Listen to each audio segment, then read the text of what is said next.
Hi, this is Matt with AppliancePartsPros.com. Today we'll be showing you how to repair your appliance. Remember, anytime you work on an appliance, make sure it's unplugged or the circuit breakers are off so there's no chance of electrocution. In this video, we're going to show you how to change out the Samsung refrigerator roller bracket. It's going to be a very easy repair and it'll only take a few minutes to show you how to do it. If you already have one of these, great. If not, you can click on the link below or get it at AppliancePartsPros.com. When you open up the package, you're going to get the new roller bracket.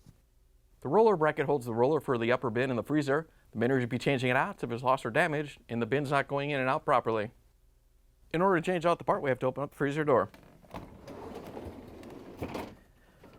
Once you have the door open, we have access to the upper bin. There's a roller bracket on each end. They're both changed out the same way. The roller bracket and the roller come out all as one piece. There's a little locking tab right here that we're going to press on.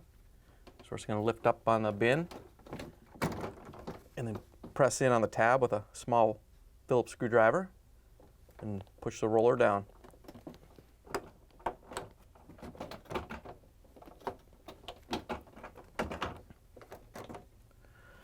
Once you have the assembly out, we're going to take the bracket off. We're going to use a couple flathead screwdrivers to open it up.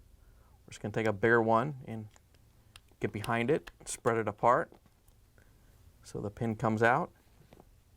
And then we're going to take the smaller one and bend the other side out so the roller comes out. Once you have it free, you can pull it off the refrigerator. Here's the old roller bracket next to the new one. If you already have one of these, great. If not, you can get it at AppliancePartsPros.com. To put the new one in, first we're going to put the roller back in it.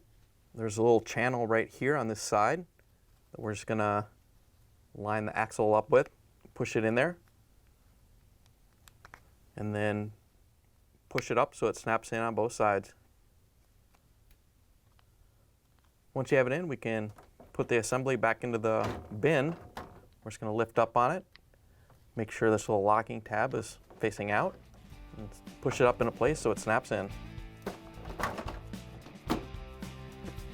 Once you have the part installed, we can close the freezer door, plug it back in, and take it for a spin.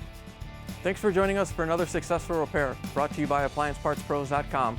Check out our other repair videos on our site, Facebook, and YouTube.